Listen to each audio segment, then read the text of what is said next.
Hello student, આપણે આગળના લેક્ચરમાં SN1 અને SN2 વિશે ચર્ચા કરી હતી.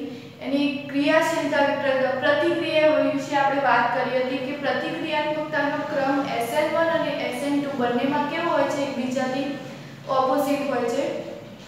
તો એના આધારે આપણે હવે કોયડો જોઈશું કે નીચેનામાંથી કયું સંયોજન SN2 પ્રક્રિયા ઝડપથી આપશે. હવે આપણને આ કોયડો સોલ્વ કરવા માટે આપણને SN2 ની પ્રતિક્રિયાત્મકતાનો ક્રમ ખબર હોવો જોઈએ. તો મેં અહીંયા લખ્યું છે SN2 ની પ્રતિક્રિયાત્મકતાનો ક્રમ શું છે? પ્રાથમિકમાં સૌથી વધુ, પછી એનથી ઓછો દ્વિતીયકમાં અને પછી એનથી ઓછો તૃતીયકમાં હશે. SN1 માં આનાથી શું હશે? ઓપોઝિટ. તૃતીયકમાં વધુ, દ્વિતીયકમાં ઓછો અને પ્રાથમિકમાં એનથી પણ ઓછો.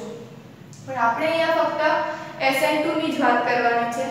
તો પહેલા આ બે સંયોજનો આપ્યા છે કે આ બંનેમાંથી SN2 કોના શેમાં ઝડપથી થશે. તો પહેલા તો આપણે નક્કી કરવું પડશે કે આ બંને સંયોજનો પ્રાથમિક, દ્વિતીયક કે તૃતીયક છે. તો આની વાત કરીએ તો હેલોજન ધરાવતો કાર્બન એ બીજા એક કાર્બન સાથે જોડાય છે, એટલે એને શું કહીશું આપણે? પ્રાથમિક.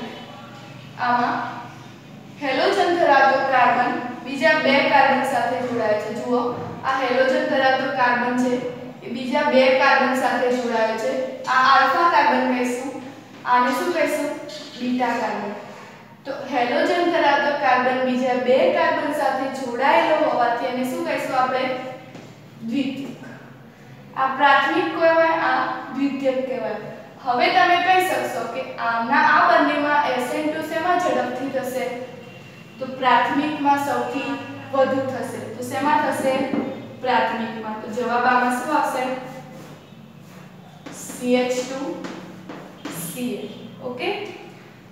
આની વાત કરીએ કે આ બંનેમાં SN2 શેમાં ઝડપથી થશે? તો પહેલા જોઈ લઈએ કે પ્રાથમિક, દ્વિતીયક કે તૃતીયક છે. તો આ હેલોજન છે એ આ કાર્બન ધરાવે, આ હેલોજન ધરાવતો કાર્બન છે. એ કાર્બન બીજા એક કાર્બન સાથે જોડાય છે, તો શું કહીશું આપણે? પ્રાથમિક. આ હેલોજન ધરાવતો કાર્બન છે એ બીજા એક કાર્બન સાથે જોડાય છે, તો આને પણ શું કહેવાય? પ્રાથમિક. હવે આ તો બંને પ્રાથમિક થઈ ગયા. તમે કઈ રીતે ડિસાઈડ કરશો કે આ બંને પ્રાથમિકમાંથી કોની વચ્ચે SN2 ઝડપથી થશે? તો હવે આપણે કદના આધારે નક્કી કરીશું કે આયોડિનનું કદ કે ક્લોરીનના કદના આધારે આપણે હવે નક્કી કરીશું કે બંનેમાંથી SN2 પ્રક્રિયા શેમાં ઝડપથી થશે. તો ક્લોરીન કરતાં આયોડિન કદમાં કેવો છે? મોટો છે. માટે SN2 પ્રક્રિયા આયોડિનમાં શું થશે? ઝડપથી થશે. ફરીથી કહી દઉં કે જો બંને સરખા હોય તો એના કદના આધારે તમે ડિસાઈડ કરી શકો છો કે શેમાં SN2 ઝડપથી થશે. તો શેમાં થશે? આયોડિનમાં SN2 પ્રક્રિયા કેવી થશે? ઝડપથી થશે. તો આ આપણો એકદમ ઈઝી કોયડો હતો, કોયડા નંબર 10.6. હવે જોઈએ કોયડા નંબર 10.7.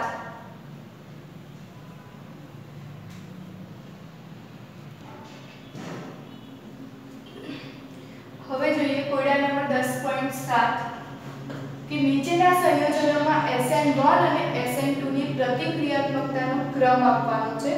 તો પહેલા આપણે કીધું છે બ્રોમોબ્યુટેનના 4 સમઘટકો. તો સૌથી પહેલા આપણે એના 4 સમઘટકો બનાવીશું.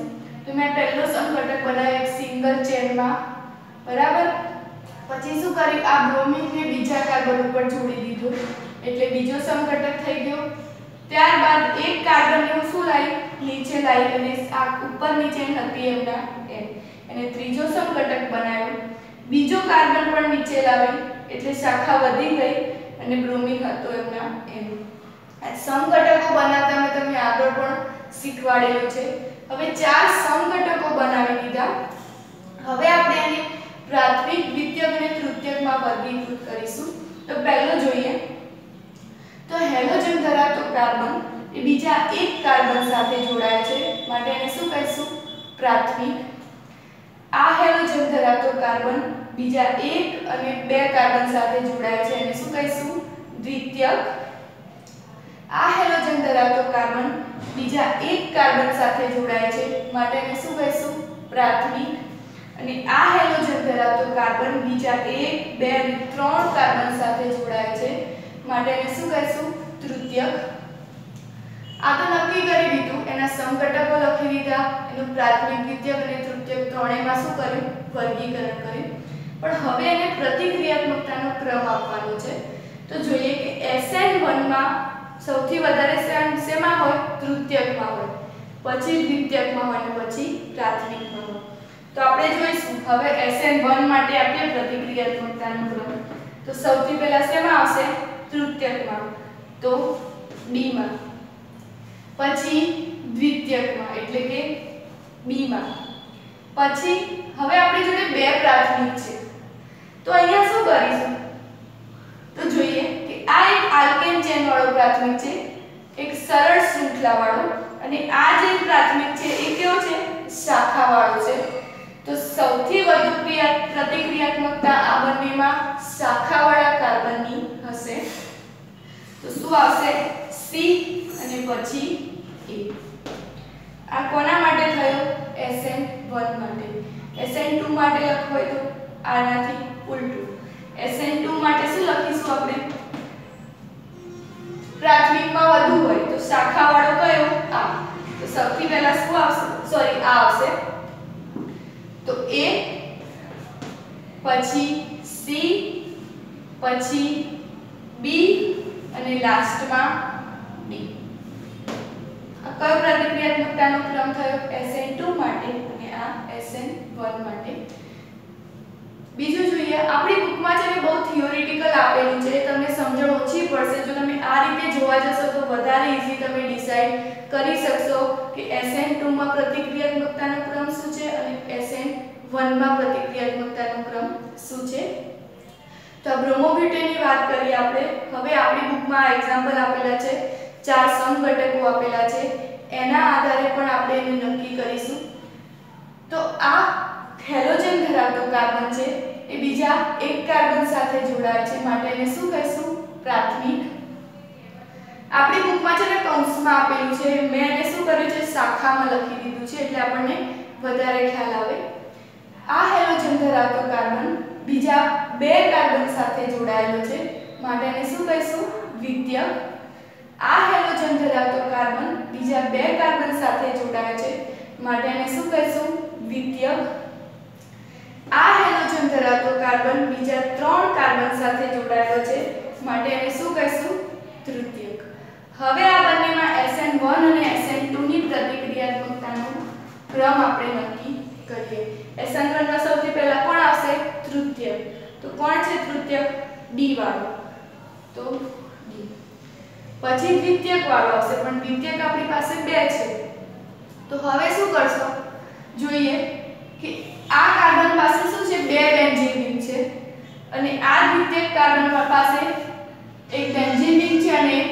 આલ્કેન શૃંખલા છે તો હવે શું કરીશું કોણ વધુ પ્રતિક્રિયાત્મકતા તો આ બંનેમાં બેન્ઝીન રિંગ વાળો કાર્બન છે એ સૌથી વધુ પ્રતિક્રિયાત્મક આલ્કેન ચેન કરતા બેન્ઝીન રિંગ એરોમેટિક રિંગ વધુ પ્રતિક્રિયાત્મક છે તો જોઈએ કે આના પાસે તો બે બેન્ઝીન રિંગ છે અને આની પાસે એક જ છે તો વધુ પ્રતિક્રિયાત્મક કોણ ગણાશે B વાળો તો આવશે B પછી C અને પછી A SN2 માં એનાથી ઉલટું સૌથી પહેલા કોણ આવશે પ્રાથમિક તો A પછી C પછી B અને લાસ્ટમાં કોણ આવશે તૃતીયક D આ પ્રમાણે આપણો ક્રમ અહીંયા ગોઠવાઈ ગયો એકદમ ઈઝી કોયડો છે ફક્ત ધ્યાન એટલું રાખવાનું કે બંને જો પ્રાથમિક દ્વિતીયક હોય તો શાખાઓના આધારે નક્કી કરી શકાય એમના કદના આધારે નક્કી કરી શકાય અને એરોમેટિક રિંગના આધારે પણ આપણે નક્કી કરી શકીએ છીએ તો આ બે કોયડા એકદમ સિમ્પલ હતા આવા જ બીજા એક્ઝામ્પલ MCQ માં પણ પૂછાઈ શકે છે હવે આપણે આગળ વાત કરીએ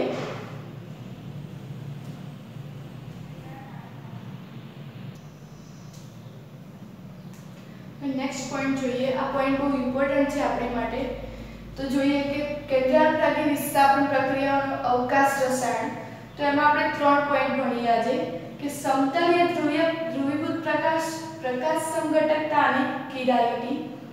તો હવે જોઈશું કે સમતલીય ધ્રુવીભૂત પ્રકાશ એટલે શું.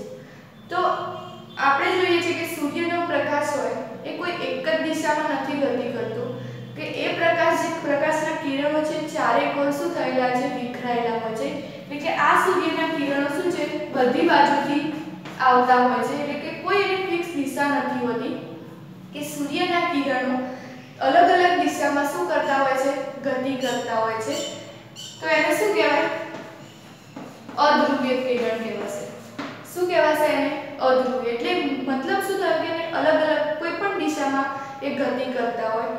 અધ્રુવીય પ્રકાશને હવે શું કરવાનો છે, આપણે ધ્રુવીય બનાવવાનો છે. મતલબ કે આ અલગ અલગ દિશામાં જે ગતિ કરે છે એને આપણે એક જ સમતલમાં ગતિ કરાવવાની છે. તો કઈ રીતે કરાવશો, તો આ એક પોલારીમીટર સાધન વડે, નળાકાર જેવું પોલારીમીટર નામનું સાધન આવે છે. એમાં ઘણા બધા પ્રકારના અંદર શું હોય છે, લેન્સ આપેલા હોય છે. તો આ જે અધ્રુવીય પ્રકાશ છે એ શું કરશે, આ પોલારીમીટરમાંથી પસાર થશે. એટલે શું થશે, પસાર થાય એટલે શું થશે, એક જ સમતલમાં હવે ગતિ કરશે. ફરીથી કહી દઉં, અધ્રુવીય પ્રકાશ કોને કહીશું, કે જે કોઈ પણ પ્રકાશનું માધ્યમ હોય એ પ્રકાશના માધ્યમમાંથી જે પ્રકાશના કિરણો આવે છે એ અલગ અલગ દિશામાં ગતિ કરતા હોય છે. તો એ પ્રકાશના કિરણોને પોલારીમીટરની મદદથી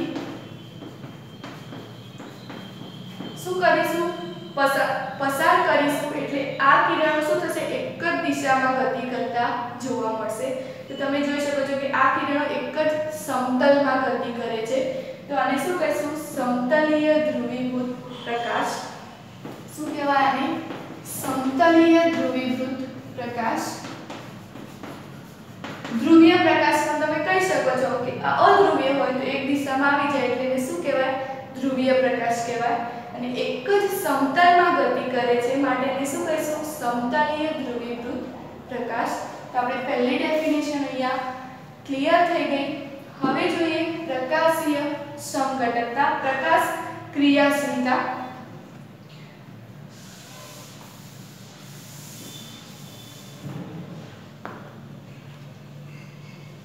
તો આ જે આપણા પ્રકાશના કિરણો છે કે જે અધ્રુવીય છે, અધ્રુવીય કિરણો છે, આ અધ્રુવીય કિરણોને શું કરીશું, આ પોલારીમીટર વડે આપણે ધ્રુવીય બનાવીશું. આ લેન્સ છે. તો આ ધ્રુવીય પ્રકાશ આ શું થશે, અહીંયાથી પસાર થઈ અને અહીંયા ધ્રુવીય બનશે. કેવા બનશે, અહીંયા ધ્રુવીય બનશે. આ ધ્રુવીય કિરણોની આગળ આપણે અહીંયા એક સેમ્પલ મૂકવાનું છે, કોઈ સંયોજન મૂકવાનું છે.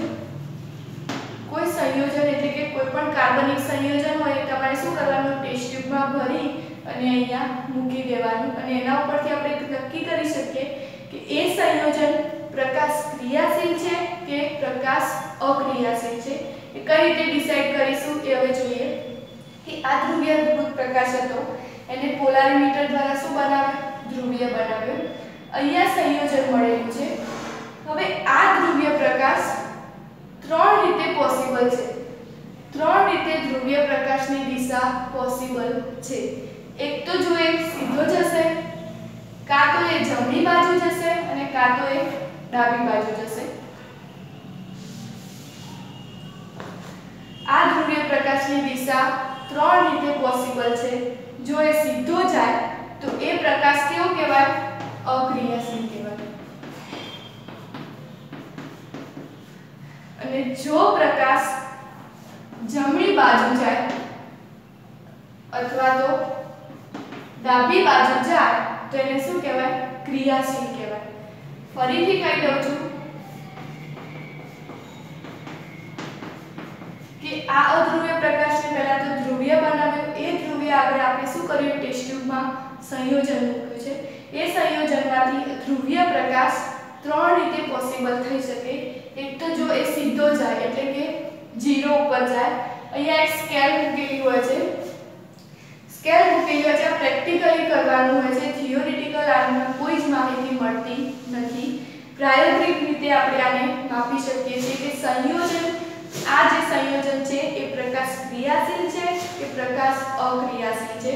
તો કઈ રીતે નક્કી કરીશું?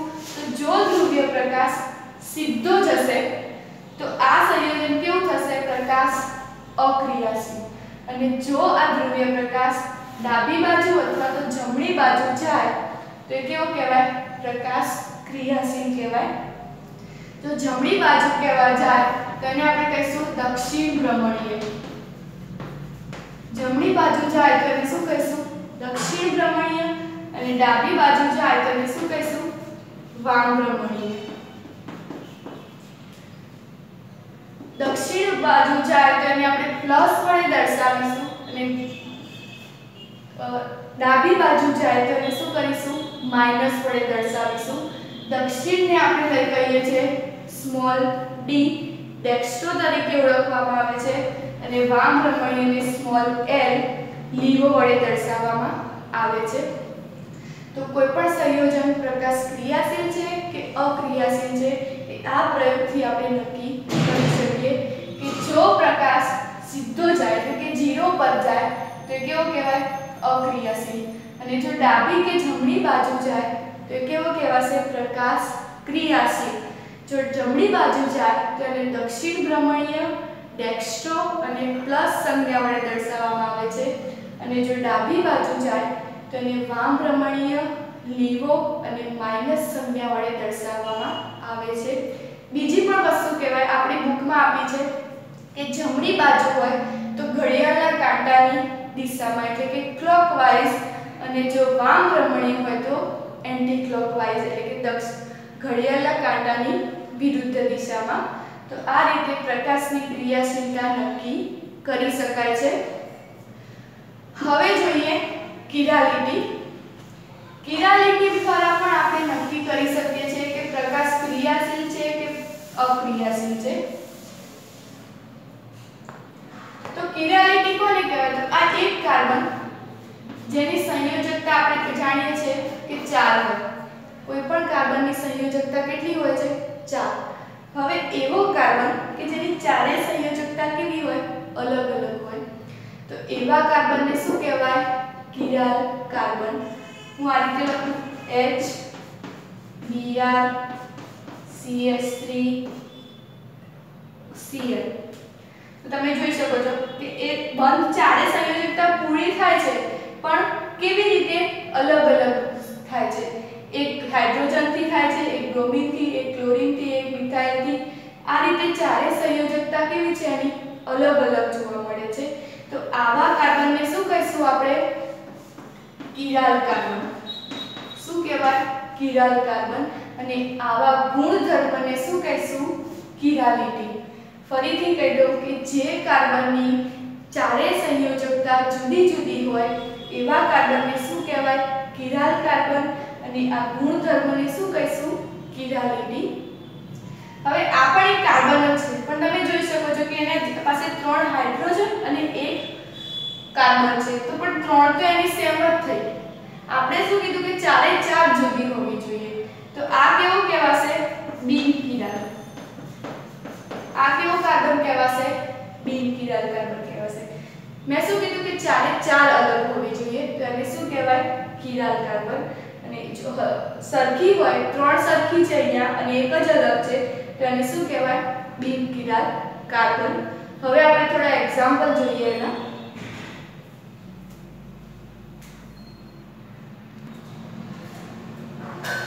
મેં કઈ એક્ઝામ્પલ લખ્યું છે. હવે આપણે જોઈએ કે આ બધા કાર્બનમાં કયો કાર્બન કિરાલ કાર્બન છે. તો આ પહેલો, બીજો, ત્રીજો અને ચોથો. પહેલાથી સ્ટાર્ટ કરીએ કે શું આ કિરાલ કાર્બન છે. તો આ કાર્બન છે એની સંયોજકતા શેનાથી પૂરી કરેલી છે? 1 2 અને 3 હાઇડ્રોજન.